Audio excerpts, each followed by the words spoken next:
3 money skills na dapat mong matutunan.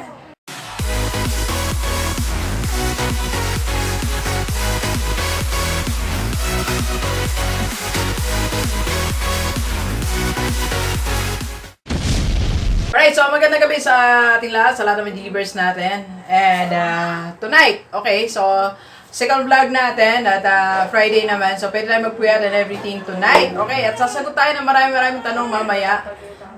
Yung mga nagpapa-shoutout, mamaya na lang po, hindi ko nalista.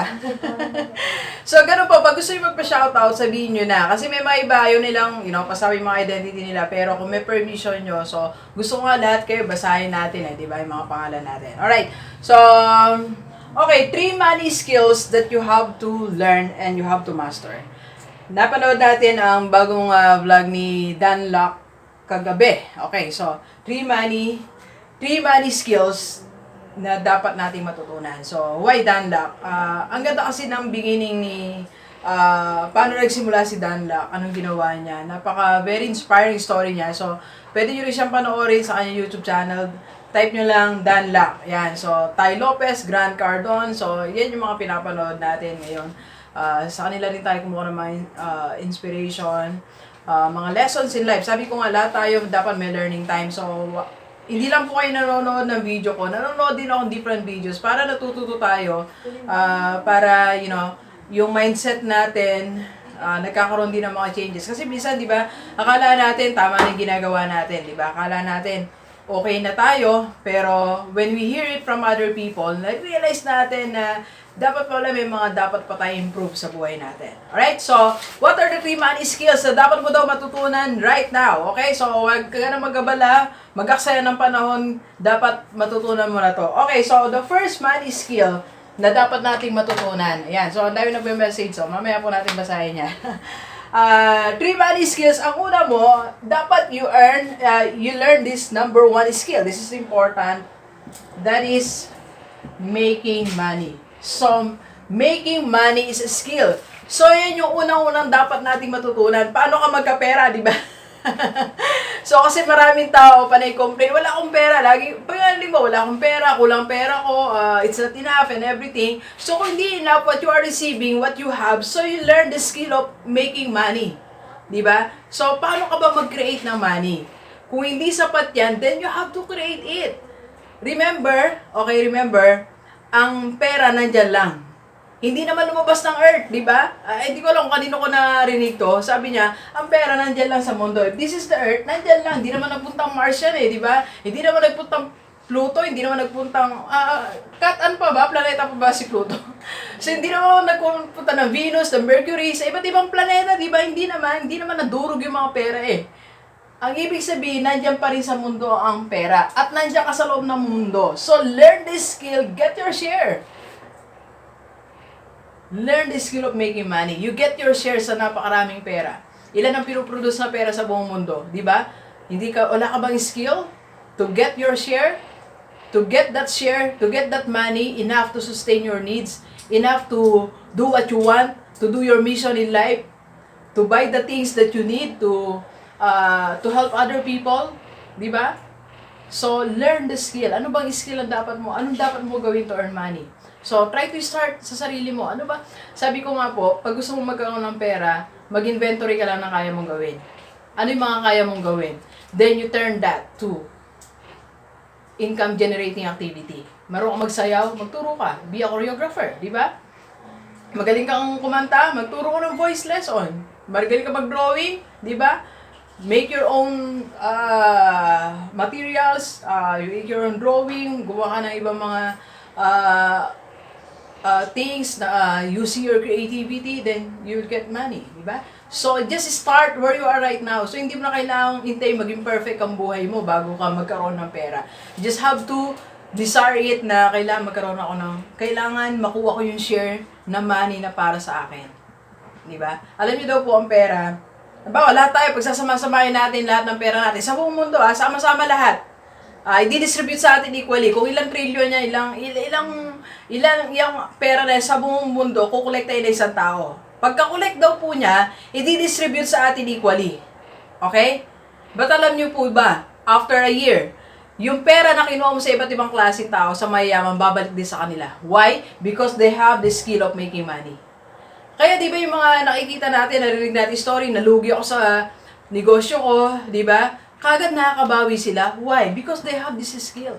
Yung mga nanalo naman sa loto, sa wedding, di ba? After few weeks, few months, few years, nawala na yung pera because they don't have this skill. So, try to learn the skill of making money. Alright? So, that's the first one. Second na dapat natin gawin, money skill. Yan. So, you have to keep your money. Keeping your money is also a skill. Take note it's not saving. Ang sabi nga ni Dan Lack, it's not saving. Don't save your money. Narinig ko rin to kay Grant Cardone kagabi. Do not save your money. Use your money. You keep it, then you use it. Okay? So, you don't save your money. Ganito dati ang mindset ko, mga G-Livers. Ito ang mindset ko dati. I have to keep my money, okay? So that at 50, 60 years old, meron akong pera. Diba? What if hindi ko dumating 60 years old? You did not enjoy your money. Diba? You did not enjoy life. You did not explore. Alright? So you just save your money for a moment, then you get it and use it to multiply your money. Okay? So, ang ibig sabihin ng keeping your money is avoid, yung topic natin kanina, avoid unnecessary expenses, unplanned budget. Hindi yung pagkakuha mo ng pera, nagkaroon ka nga ng skill on how to make money, hindi mo naman siya tinatago. So, what will happen? Diba? Nawala din. So, after learning the skill of making money, learn the skill on how to keep your money. Yung bang tinatawag na pinagmamalasakitan mo yung pera mo, hindi yung pinagdadamot mo siya, hindi yung masyado kang frugal or what. So, hindi yun. You just trying to keep your money, then, okay, so, meron ka kasing gustong gawin, and that's number 3. So, after keeping your money, you need to invest your money to multiply it. Diba? So, you earn money, making money, then you keep it, then you invest it. Multiply your money. Kaya, parang hindi ko natuloy kanina. So, dati kong mindset, ganito po. Ay, natuloy ko na pala. So, sabi ko kanina, ang dati kong mindset, you save money, then kunin mo pag matanda ka na. Hindi po pala. You save, after saving your money, a certain time, get your money, use it to invest or to multiply it. Okay? Kaya tinignan ko kahapon, I was trying to figure out tinitignan ko, so, nasaan ba nandun yung mga pera natin? So, tinignan ko. So, I have to get this. Kukunin ko yung certain part, and I have to use it to invest, to multiply. Okay? So, yung sinasabi ko po na sometimes what you know, baka natatrap tayo kasi sa maling mentalidad, di ba? May mga trap kasi yan, baka mamaya namamali tayo ng mali yung mindset natin about money. Mali yung skill na ginagawa natin. Sabagay ako po, ever since, hindi ko in-advocate yung you save money you save money, and second, hindi ko in-advocate yung sobrang magtipid ka ng magtipid, di ba? Sa sobrang pagtitipid mo, nagkasakit ka na, hindi mo na na-enjoy yung buhay. So, ayan na yung coffee, ayan na yung Starbucks, na daanan mo, gusto mong tikman, hindi mo matikman, di ba? Why? Kasi nga, meron tayong mga maling, natatrap tayo doon sa maling mindset. Ay, topic ko yung kanina eh. So, balik tayo dito, okay? So, you have to invest your money. Pwede mo i-invest yan sa, marami na tayong investment na inaaral, mga G-Livers, di ba? Or you can start your own business to multiply it, di ba? Try ka lang ng try, di ba? Mag-try ka kung saan dadami yung pera mo, di ba? Sometimes, di ba, ganito kasi tayo eh. Minsan, lagi tayong nasa tinatawag na safe side. Sometimes, umalis tayo sa safe side. Gusto masyado tayong comfortable. Gusto masyado tayong yung walang masyadong mga hindi complicated ng bagay, yung pagising mo. Actually, may mga friends tayo ganito, may makilala tayo, gusto lang nila, pagising nila, mag-aalmusal sila, magtatrabaho, uwi, tapos manonood ng TV. So, it's a safe side. Pero walang nababago sa buhay natin. So, you have to multiply your money, okay? Question ko ngayon sa'yo, are you earning that much or enough? If not, learn how to make money. Keep it for a moment and multiply it.